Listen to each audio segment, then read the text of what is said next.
Selamat malam semuanya. Perkenalkan, nama lengkap saya Katri Febrina Taswib. Saya mahasiswa kelas A semester 7, program studi Sosiologi, Fakultas Ilmu Sosial dan Ilmu Politik, Universitas Nusa Cendana Kupang. Dalam video ini saya akan membahas tentang salah satu topik yang memiliki kaitan dengan masalah-masalah sosial yang sering kali terjadi di lingkungan masyarakat, bangsa, dan juga negara. Topik yang akan saya bahas dalam video ini pada malam hari ini yaitu tentang pertimbangan ulang peradilan sosial, di mana topik ini lebih khusus atau lebih memfokuskan pada masalah presisi yang sesuai dalam teori keadilan.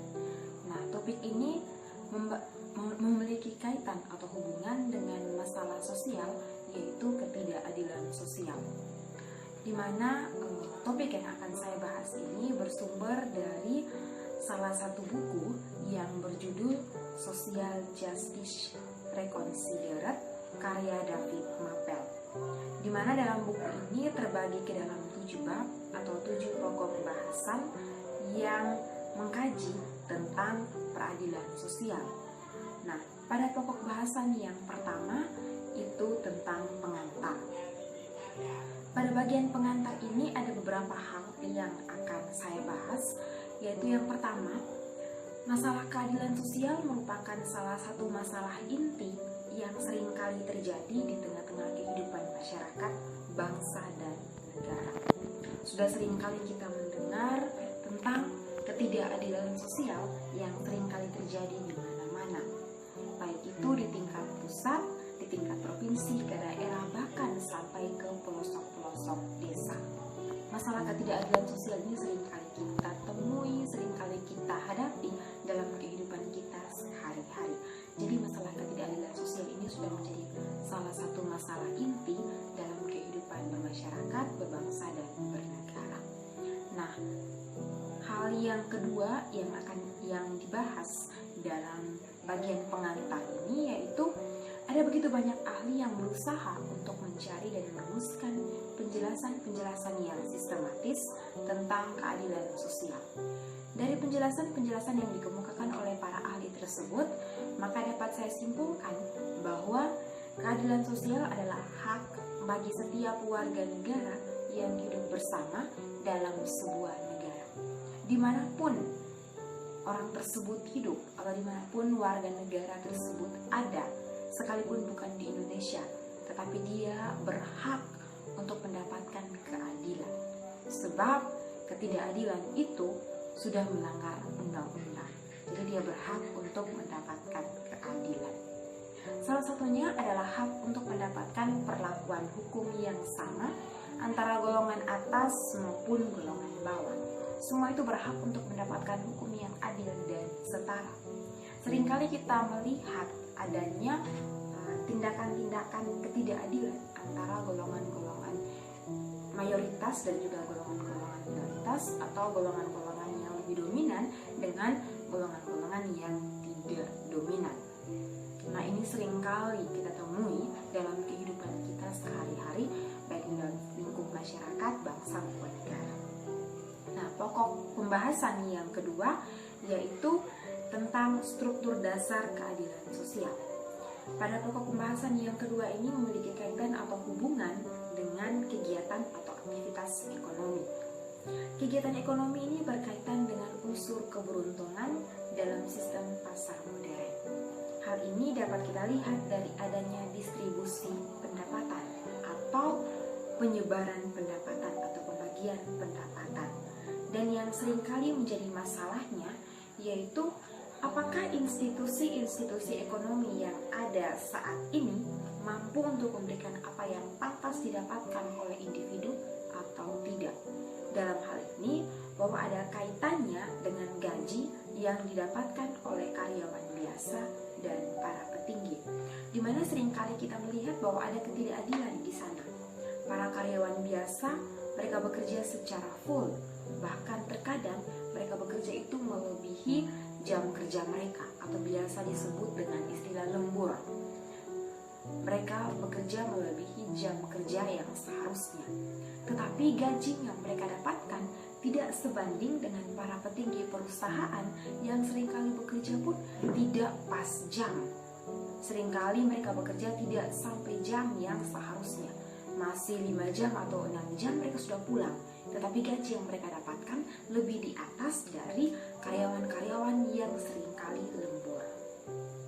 Nah, pokok bahasan yang ketiga itu membahas tentang persamaan sumber daya.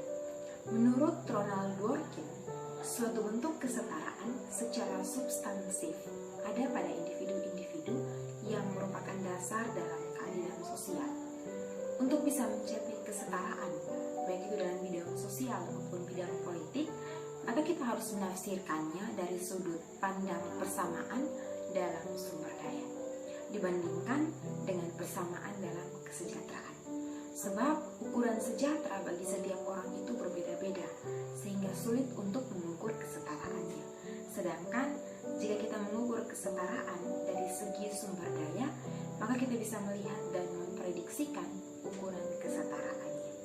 Sehingga kesetaraan itu seringkali ditafsirkan dari sudut pandang persamaan dalam sumber daya dibandingkan persamaan dalam kesejahteraan. Pokok bahasan yang keempat yaitu tentang kesetaraan dalam sumber daya. Sumber daya ini bisa sumber daya alam, bisa juga sumber daya manusia atau keahlian. Nah, pokok bahasan yang keempat ini merupakan pembahasan lanjutan dari pokok bahasan yang ketiga, yaitu tentang persamaan sumber daya. Tetapi, pada pokok bahasan yang keempat ini bukan lagi dibahas oleh Ronald Dworkin, tetapi sudah dibahas oleh Bruce Ackerman, di mana Ackerman lebih mementingkan pembahasannya pada penggambaran prinsip persamaan yang kompleks. Tujuan dari pembahasannya yaitu untuk mempertahankan versi-versi tertentu atau tipe-tipe tertentu dari liberalisme. Menurut Ackerman, ciri khas liberalisme adalah netralitas terhadap konsepsi tertentu tentang kebaikan. Itu berkaitan atau berhubungan dengan keadilan sosial. Ackerman dan tim-timnya atau dengan teman-temannya atau anggota-anggotanya berusaha untuk menemukan seperangkat prinsip distributif yang lolos uji netralitas. Mereka berusaha untuk menyederhanakan berbagai macam masalah yang dihadapi oleh mereka. Jadi ketika mereka menemukan berbagai macam masalah, baik itu di lingkup masyarakat, bangsa maupun negara, mereka berusaha untuk menyederhanakan masalah-masalah tersebut ke bagian yang paling sederhana dengan tujuan agar mereka bisa menemukan netralitas atau kesetaraan dalam berkaitan dengan masalah-masalah yang ada. Pokok bahasan yang kelima yaitu tentang konsekuensialisme distribusi yang sensitif. Nah, pokok bahasan yang kelima ini dibahas oleh Rawls dan William Galston, di mana Rawls mengidentifikasikan dua varian dari prinsip kesempurnaan. Varian yang pertama yaitu ekstrim, di mana ekstrim ini berkaitan dengan prinsip kesempurnaan, di mana prinsip kesempurnaan yang dimaksudkan di sini yaitu prinsip tunggal dari teori teologis yang mengarahkan masyarakat untuk memaksimalkan pencapaian keunggulan manusia dalam bidang seni, sains, dan budaya. Sedangkan varian yang kedua yaitu varian moderat, di mana varian moderat ini memiliki kaitan atau hubungan dengan keunggulan manusiawi, di mana keunggulan manusiawi adalah satu standar di antara beberapa standar dalam teori pluralistik. Pokok bahasan yang keenam yaitu tentang keadilan.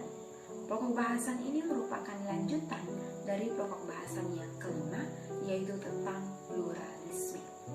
Ada beberapa jenis pluralisme yang dilihat dari tingkat abstraksi, di mana prinsip-prinsip pertama kali ditemukan atau ditentukan.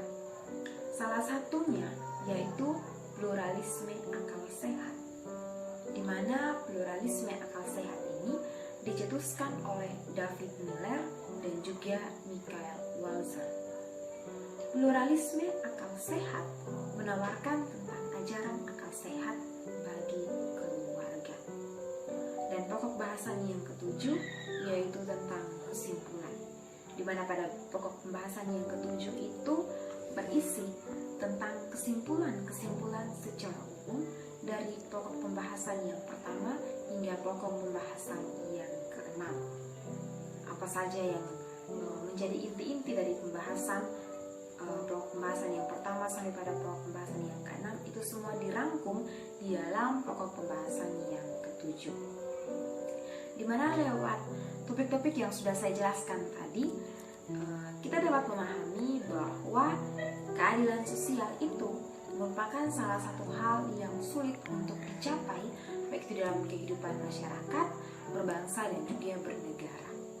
Keadilan sosial itu sulit sekali untuk bisa kita capai, karena seringkali yang kita temui adalah ketidakadilan sosial di tengah-tengah kehidupan kita. Nah, keadilan sosial ini atau ketidakadilan sosial ini seringkali terjadi itu memiliki kaitan atau berkaitan dengan aspek ekonomi. Itu semua memiliki kaitan dengan aspek ekonomi, di mana ada kekuasaan yang lebih dominan dari para petinggi perusahaan terhadap para karyawan atau buruh, sehingga menyulitkan seseorang untuk bisa mendapatkan kesejahteraan.